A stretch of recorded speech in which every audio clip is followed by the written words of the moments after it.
Imagine por um momento. Você está passando pela maior dificuldade financeira da sua vida, mal tem dinheiro para comprar comida para os filhos e, de repente, encontra R$500 mil jogado no lixo. Ninguém viu, ninguém sabe. O que você faria? Esta é a história real de Maria das Dores, uma catadora de material reciclável que teve que fazer a escolha mais difícil da vida dela. Uma escolha que a levaria da invisibilidade total para as manchetes de jornais do Brasil inteiro, mas não pelos motivos que você imagina.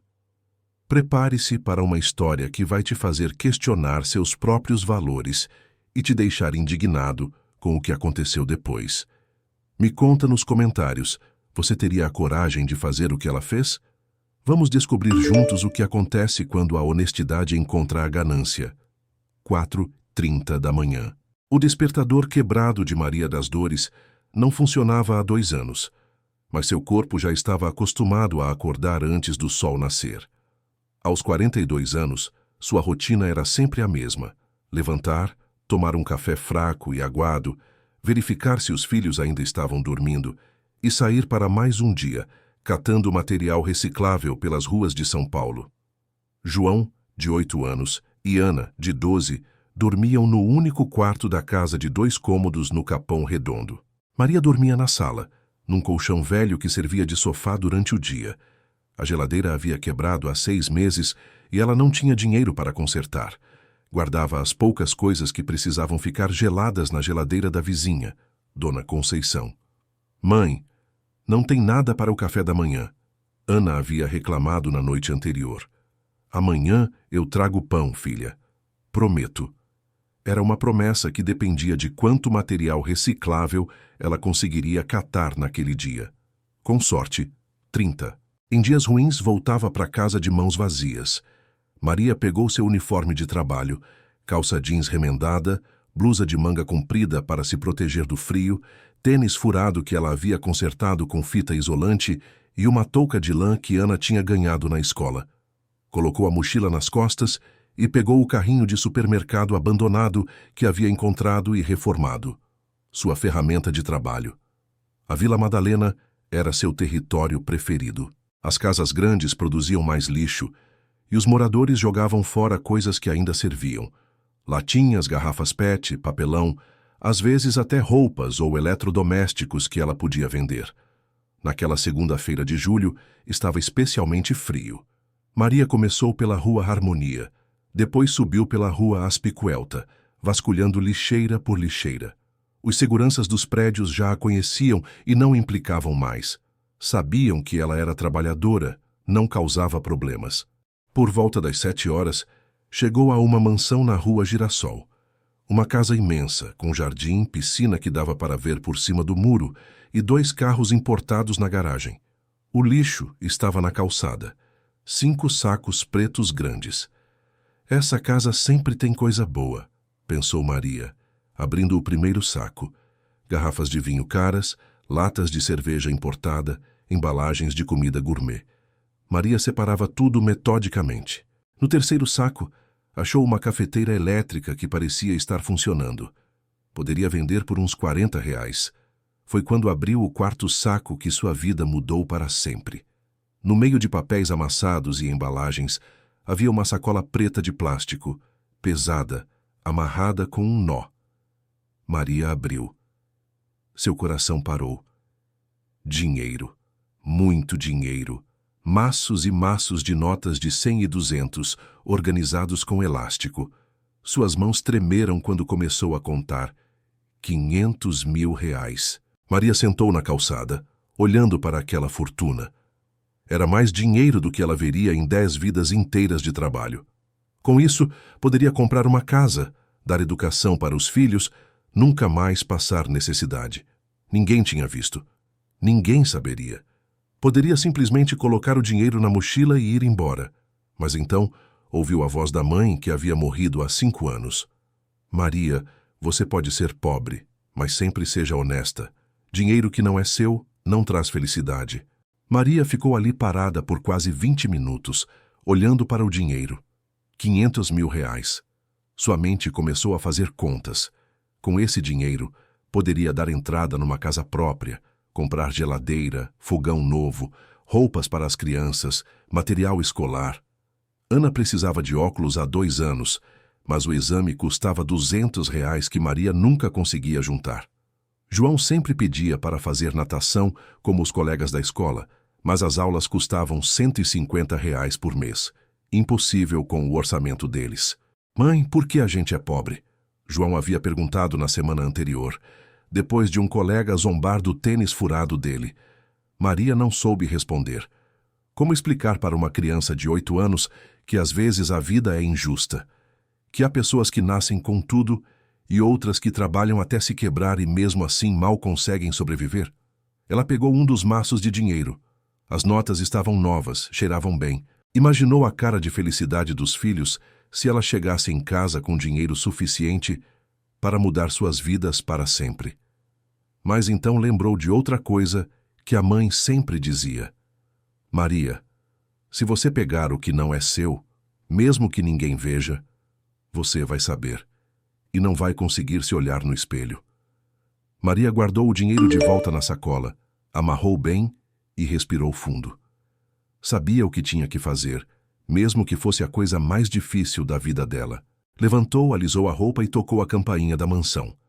Demorou alguns minutos até alguém atender. Um homem de uns 55 anos abriu a porta. Alto, cabelos grisalhos bem cortados, roupão de seda. Olhou para Maria dos pés à cabeça com uma expressão de nojo mal disfarçado. O que você quer?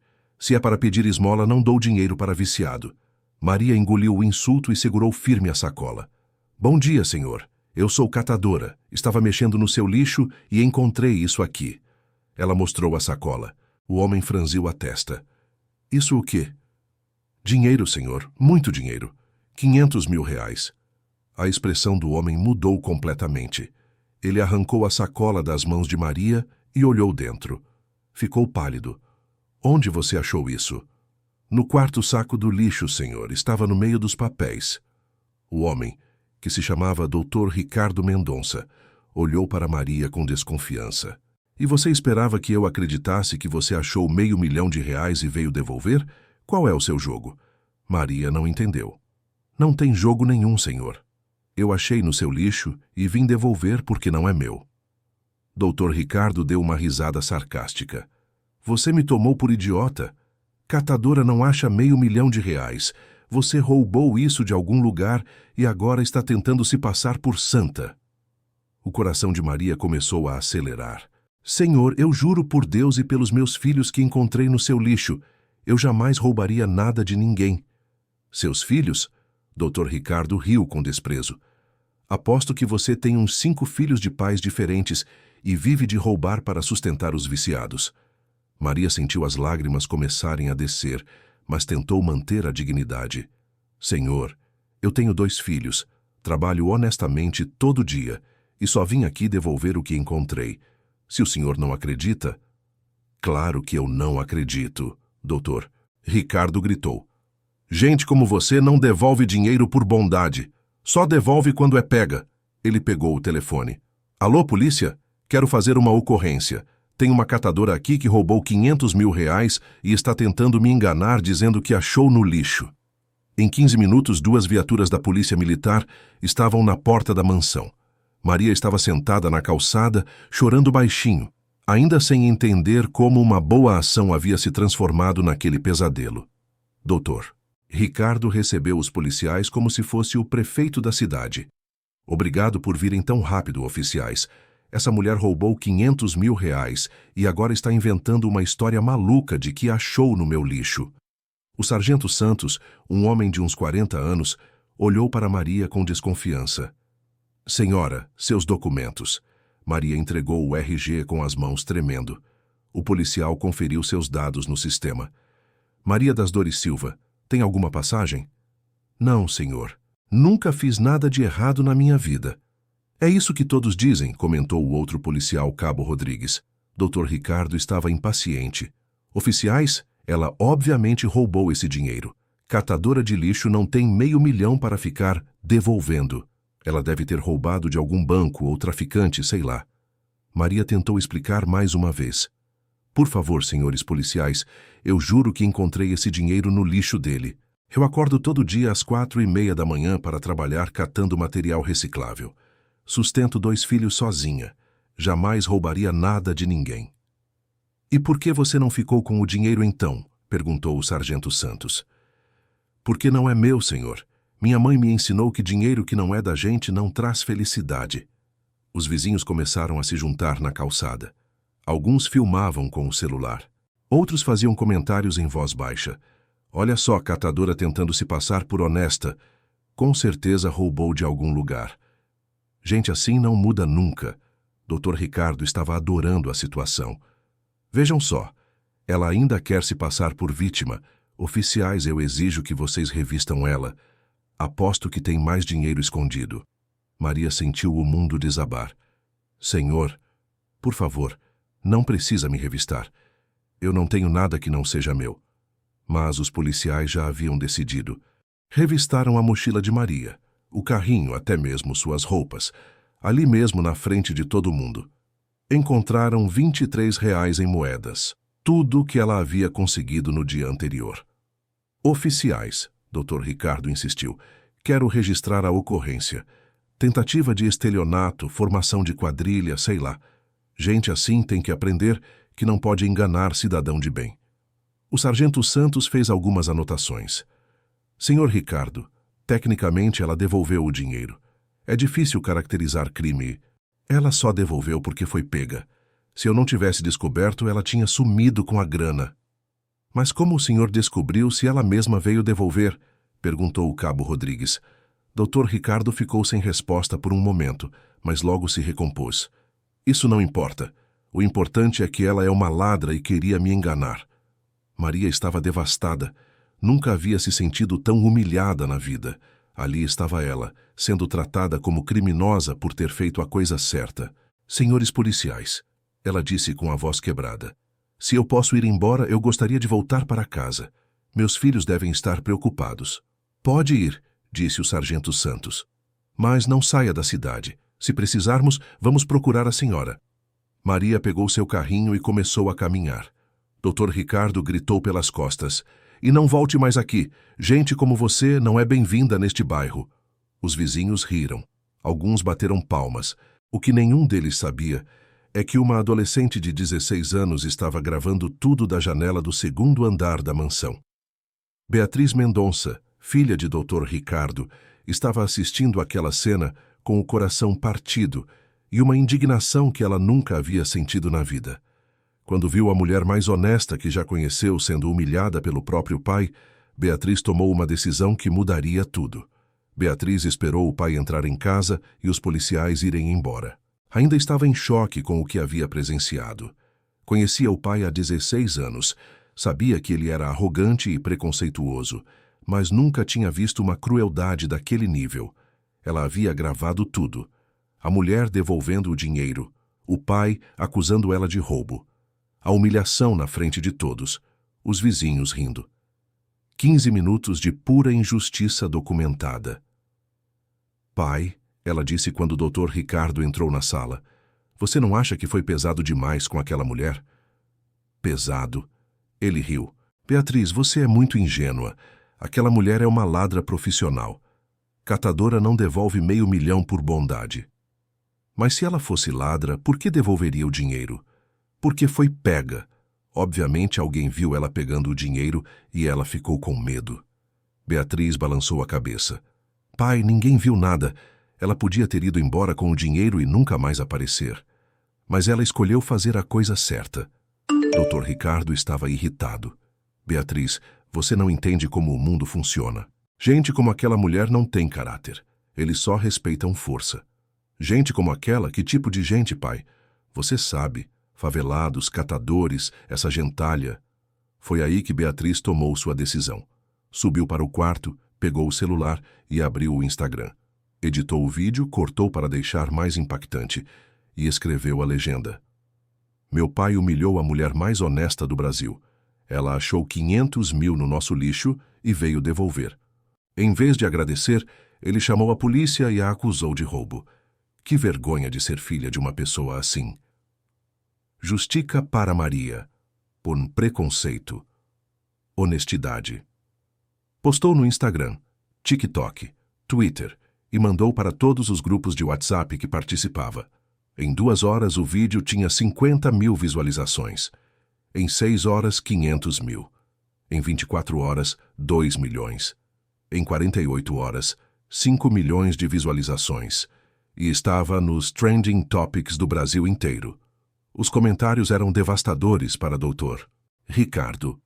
Que nojo de homem! Essa mulher é um exemplo de caráter. Parabéns para a filha por expor o pai preconceituoso.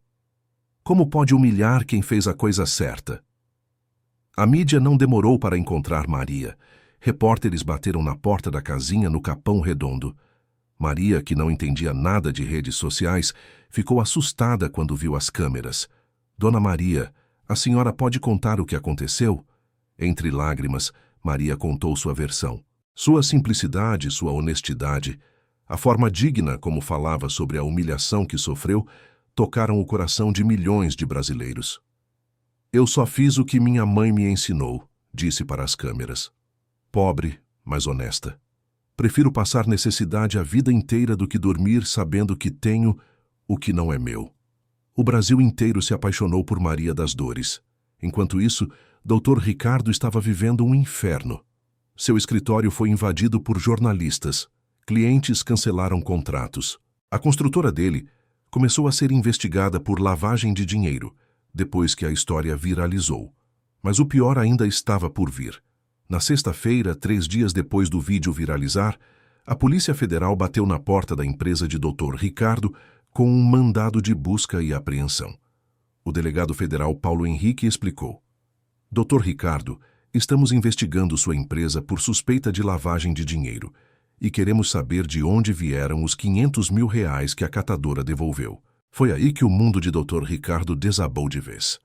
O dinheiro que Maria havia encontrado era produto de propina de uma obra superfaturada. Seu sócio, Antônio Carvalho, havia jogado o dinheiro no lixo quando soube que a Polícia Federal estava investigando a empresa. O plano era buscar depois, quando a investigação esfriasse. Maria, sem saber, havia salvado o Dr. Ricardo da cadeia ao devolver o dinheiro. Se ela tivesse ficado com a grana, ele seria preso por não conseguir explicar o desaparecimento dos 500 mil reais dos registros da empresa. Dr. Ricardo passou a noite inteira sem dormir depois da visita da Polícia Federal. Pela primeira vez na vida, ele entendeu a dimensão do que havia feito. Maria não só havia sido honesta, ela havia salvado ele da prisão sem nem saber. No sábado de manhã, ele pediu para Beatriz ajudá-lo a encontrar Maria. Sua filha, que não falava com ele desde que o vídeo viralizou, concordou apenas porque queria ver o pai fazer a coisa certa pela primeira vez na vida. Eles foram até o Capão Redondo. Dr. Ricardo nunca havia pisado numa favela na vida. Ficou chocado com as condições de vida das pessoas, com as casas pequenas, as ruas sem asfalto, a pobreza que ele sempre fingiu não existir. A casa de Maria era ainda mais humilde do que ele imaginava. Quando ela abriu a porta e viu o Dr. Ricardo, ficou assustada. O senhor veio me prender? Não, Maria. Eu vim pedir perdão. Maria convidou os dois para entrar. A casa estava cheia de doações que chegaram depois que a história viralizou. Cestas básicas, roupas, brinquedos para as crianças. O Brasil inteiro havia se mobilizado para ajudar a catadora honesta. Dr. Ricardo olhou ao redor. A casa de 2 cômodos, os móveis velhos, a geladeira emprestada da vizinha, e sentiu uma vergonha que nunca havia experimentado. Maria, eu preciso te contar uma coisa. Aquele dinheiro que você encontrou era produto de corrupção da minha empresa. Meu sócio jogou no lixo quando soube que a Polícia Federal estava investigando. Se você não tivesse devolvido, eu estaria preso hoje. Maria o ouviu em silêncio. Você me salvou da cadeia, e eu te tratei como criminosa. Você fez a coisa mais difícil do mundo, devolveu uma fortuna que podia mudar sua vida, e eu te humilhei na frente de todo mundo. Lágrimas desceram pelo rosto de Dr. Ricardo. Maria, eu quero compensar você. Quero comprar uma casa para você, dar emprego com carteira assinada, pagar escola particular para seus filhos. Maria balançou a cabeça. Doutor, o senhor não me deve nada. Eu fiz o que tinha que fazer, mas eu quero fazer a coisa certa. A coisa certa, Maria disse com a dignidade que sempre teve. Era ter me tratado com respeito desde o começo. O senhor não pode comprar o perdão, doutor, mas pode aprender a tratar as pessoas como gente. Depois de muito conversar, Maria concordou em aceitar apenas 3 coisas: uma casa simples de 2 quartos, não uma mansão, um emprego de carteira assinada como coordenadora de limpeza em uma das obras dele, ela fazia questão de trabalhar, e escola particular para os filhos. Por que você não aceita mais? Dr. Ricardo perguntou. Porque eu não quero a sua culpa, doutor. Eu quero apenas o que sempre mereci: respeito. 6 meses depois, Maria estava trabalhando na construtora de Dr. Ricardo. Não como favor, mas como funcionária respeitada. Era pontual, dedicada, honesta como sempre foi. Dr. Ricardo aprendera a valorizar funcionários pelo caráter, não pela classe social. Beatriz se tornou melhor amiga de Ana, filha de Maria. As duas estudavam na mesma escola particular e Bea sempre dizia: Ana, sua mãe é meu exemplo de pessoa. Dr. Ricardo mudou. Não completamente. Mudança real leva tempo, mas o suficiente para entender que dignidade não tem nada a ver com dinheiro. Um dia Maria estava organizando a sala da obra, quando o Dr. Ricardo se aproximou. Maria, posso fazer uma pergunta? Você nunca se arrependeu de ter devolvido o dinheiro? Maria sorriu. Doutor, toda vez que eu olho no espelho, eu vejo uma mulher honesta. Toda vez que meus filhos me olham, eles veem uma mãe que eles podem ter orgulho. Isso vale mais que qualquer dinheiro do mundo. Ela parou o que estava fazendo e olhou diretamente nos olhos dele. Sabe qual é a diferença entre eu e o senhor, doutor? O senhor tem dinheiro, mas eu tenho paz de espírito, e paz de espírito não se compra. Dr. Ricardo sorriu, um sorriso genuíno, talvez o primeiro da vida dele. Maria, obrigado por me ensinar que honestidade não é sobre recompensa. É sobre conseguir se olhar no espelho. Era a mesma frase que Maria sempre dizia para os filhos. A lição havia chegado ao coração certo. E você? O que achou da decisão da Maria? No lugar dela, você teria devolvido os 500 mil? E o que você pensa sobre a atitude inicial do doutor? Ricardo, será que o preconceito contra pessoas pobres ainda é muito forte no Brasil? Me conta nos comentários. Você já presenciou alguma situação de preconceito de classe? Como você reagiria se fosse a Beatriz, vendo o pai humilhar uma pessoa honesta? Se essa história te fez refletir sobre honestidade, dignidade e como tratamos as pessoas, deixa seu like e se inscreve no canal. Temos muito mais histórias reais que vão te emocionar e te fazer pensar sobre os valores que realmente importam na vida. E já aproveita para clicar no próximo vídeo que apareceu na sua tela. É sobre uma professora que descobriu um segredo chocante sobre um aluno problemático, mas o que ela fez mudou a vida dele para sempre. Nos vemos no próximo vídeo e lembrem-se, a honestidade sempre vale mais que qualquer fortuna.